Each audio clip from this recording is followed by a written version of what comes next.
Doon sa mga changes na nasabi ko kanina, guys, no? So, para sa akin, guys, sa totoo lang, ang payo ko, guys, no, sa mga nagbabalak pa lang na pupunta dito sa Canada, no? Kumbaga, nag-iisip pa lang kayo na pumunta dito sa Canada, I really suggest, wag muna, no? Kasi nga, hindi pa natin alam kung ano pa yung mga bagong ipapatupad ni Mark Carney.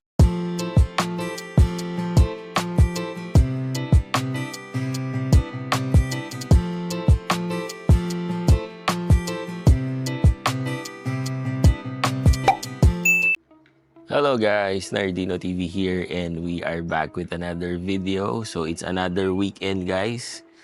Weekend kami dito sa Vancouver. So another day na rest day at makakapag-vlog tayo for today. So ang pag-uusapan natin for today guys is of course yung latest news dito sa Canada, which is yung kakatapos lang guys ng federal elections dito, no.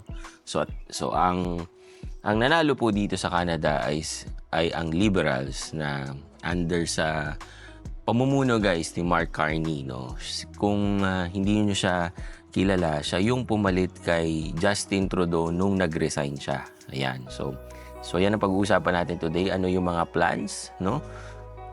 Pero magka-focus lang tayo guys doon sa Canadian immigration. Ano yung mga plano niya for the next upcoming months and years.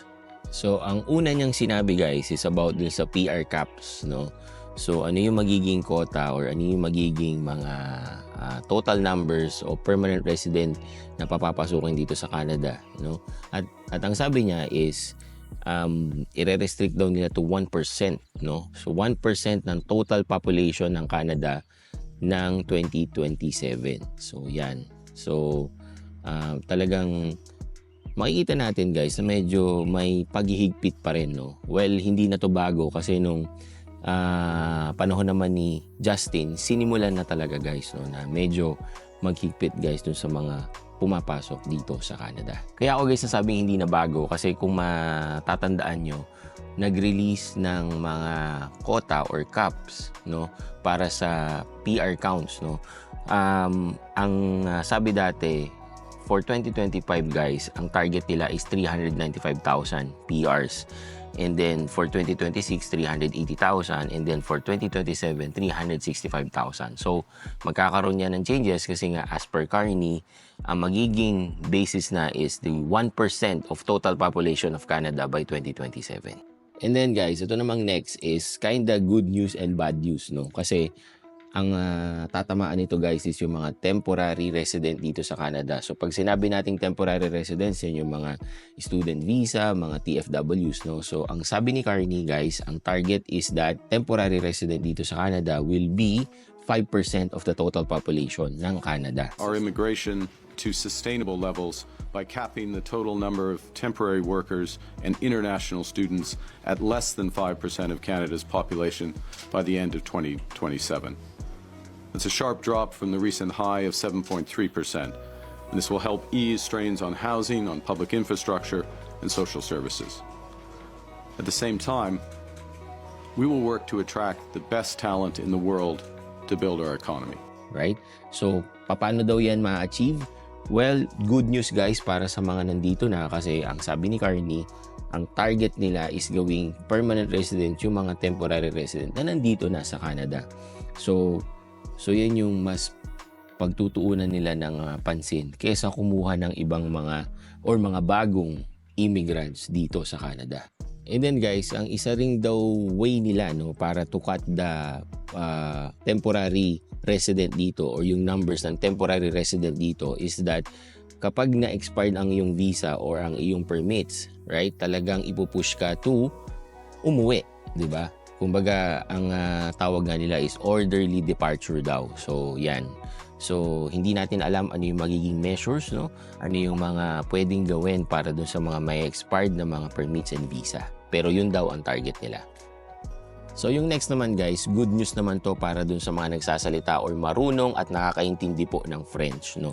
Kasi ang target nila is to get immigrants, no? 12% outside Quebec. So kung kayo ay marunong kayo mag-French, so ito yung mga possible or mga ways na pwede nyo i-utilize kung gusto nyo pumunta dito sa Canada. One eternity later. Guys, yan, kakain muna tayo guys. Break muna tayo sa pagbablog. Kain tayong breakfast yan sa OEV Breakfast. Tingnan natin kung ano pagkain sa loob.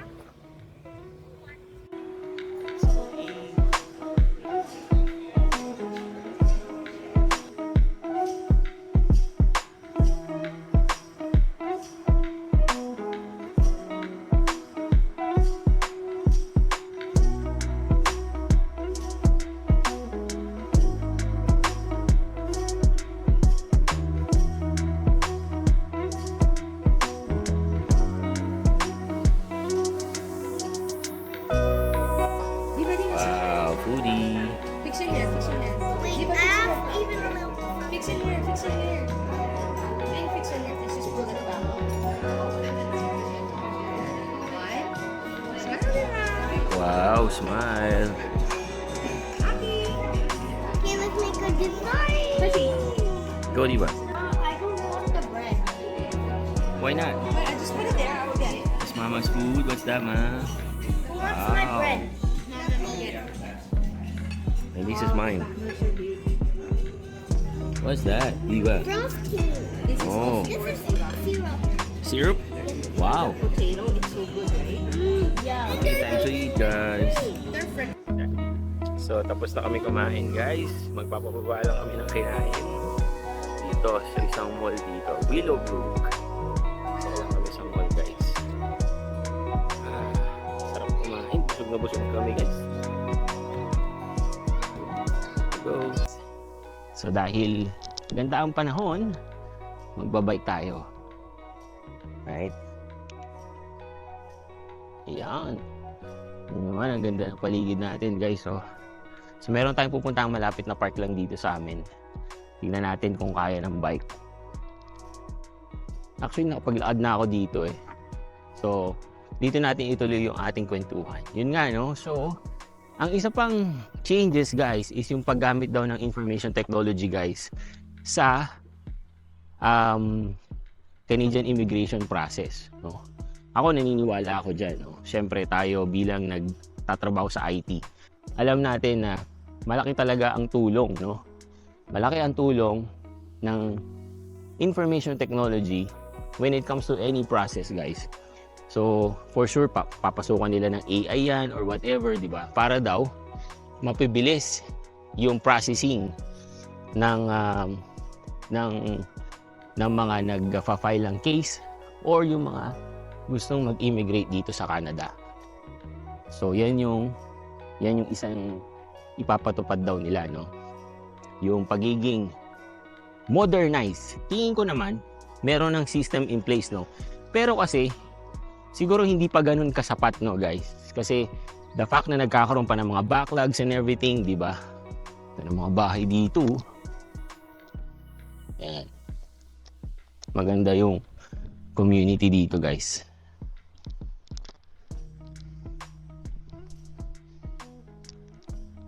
Ayan, no? Yung mga bahay, guys. Ganda ng mga bahay dito.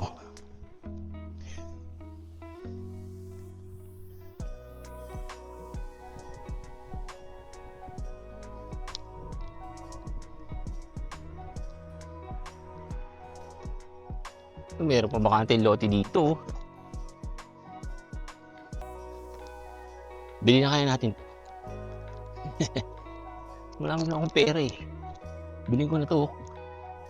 Kantong-kanto pa oh.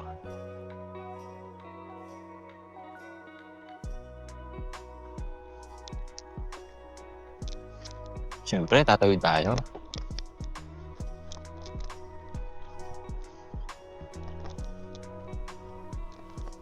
Alright. Lapit na tayo sa park, guys. Okay. Tapos, guys, isa pa pala dun sa pag-modernize ng process or paglagay ng more system or systematic way on how to do it. Makakatulong din daw yun, guys, dun sa mga nagpa-file ng asylum cases, no? siguro mas hihigpitan talaga nila yung screening using the technology, using the information technology, di ba? Which is for me, very possible yun, guys. No? Very possible. Let's go here. Tayo dito. Yan. Baseball, soccer. Diyan, pwede dyan. No? O, dito na tayo sa bike lane, guys. Yan. Itong bike lane dito, guys. So, kita nyo naman. Dito, guys, ino-honor talaga ang bike lane, no? Walang pwedeng sasakyan na pumunta dito sa bike lane, kundi huli. Magkaka-penalty ka dito kapag nagpunta ka sa bike lane. Ayun, ang dami naglalaro ng baseball, oh.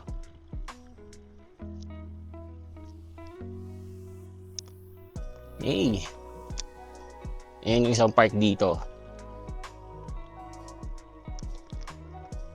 Pwede maglaro ang kids dyan. Diba?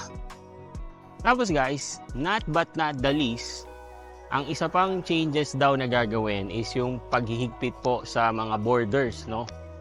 Doon sa mga past nating mga videos, na-discuss natin doon guys na isa po ang border security sa talagang naging issue rin dito sa Canada, no? Naging ano pa yan?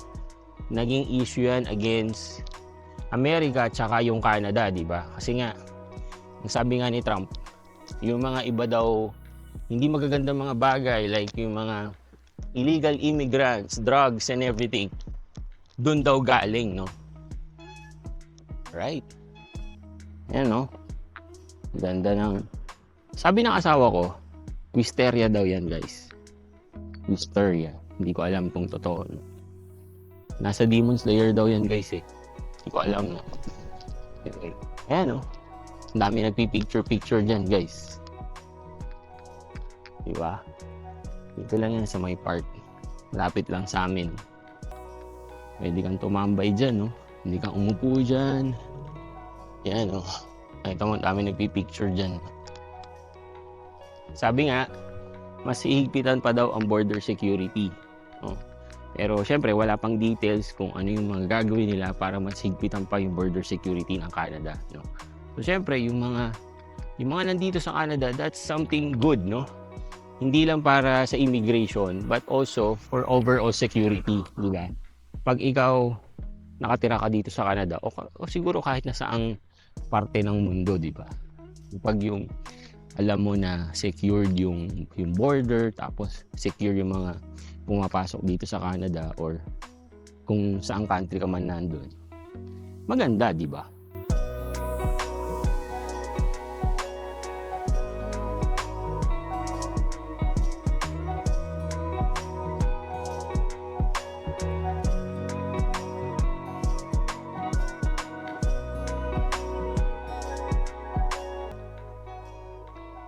Ganda ng flowers, oh.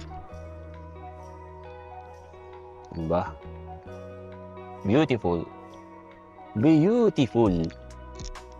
Sana napakaganda ng panahon ngayon, guys. Hindi lang ng kalamig. Ayun na. Ano nga lang, oh, naka t-shirt lang ako, guys, eh. So, balik na tayo ng bahay. Eh. Balik na tayo sa bahay, guys. Alright, tawid tayo, guys. Tawid! Oh, dito tayo sa bike lane, guys.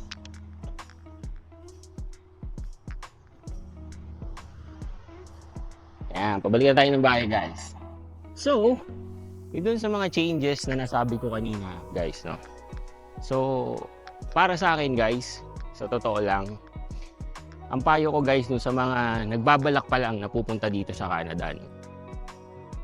Kumbaga, nag-iisip pa lang kayo na pumunta dito sa Canada, I really suggest, wag muna, no? Kasi nga, hindi pa natin alam kung ano pa yung mga bagong ipapatupad ni Mark Carney, di ba? Kasi nga, kakaupo lang niya, di ba?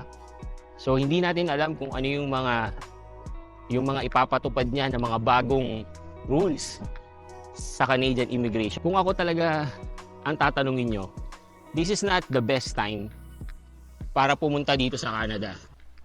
Siguro mas maganda, guys, gamitin nyo tong panahon na to para mag-upgrade ng skill set nyo, no? Siguro, kumuha kayo ng mga trainings, kumuha kayo ng mga certifications, mga ganyan, no? Para talagang by the time na mag-open ulit or meron ng mga bagong rules, ready kayo, di ba? Ready kayo sa mga pwedeng mga changes. At yung mga pwedeng bagong mga pathway na pwede nyong puntahan dito sa Canada. On another note guys, no, para sa akin, maganda tong changes na to para dun sa mga tao or yung sa mga temporary resident na nandito na sa Canada, no? Kasi nga, sabi nga, no, isa dun sa mga changes is tututukan nila yung mga temporary residents na nandito sa Canada at i-convert nila to permanent resident. So kung ikaw, temporary resident ka dito, probably, good news to para sa inyo, di ba? Pero guys, wala pa yung mga exact information kung paano nila yung gagawin, no? So sa mga temporary foreign workers or yung sa mga naka-student dito, naka-PGWP, I highly suggest guys na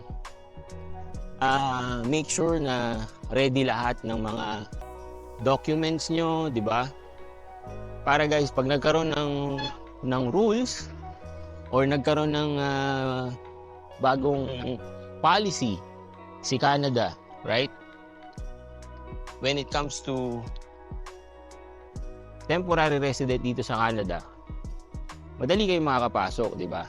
Aabangan natin guys kung ano yung mga magiging changes in the upcoming months or years na bago na yung leader or yung prime minister dito sa Canada, no?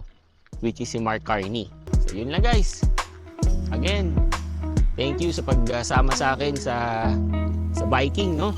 Thank you for watching guys and see you again on my next video. Peace!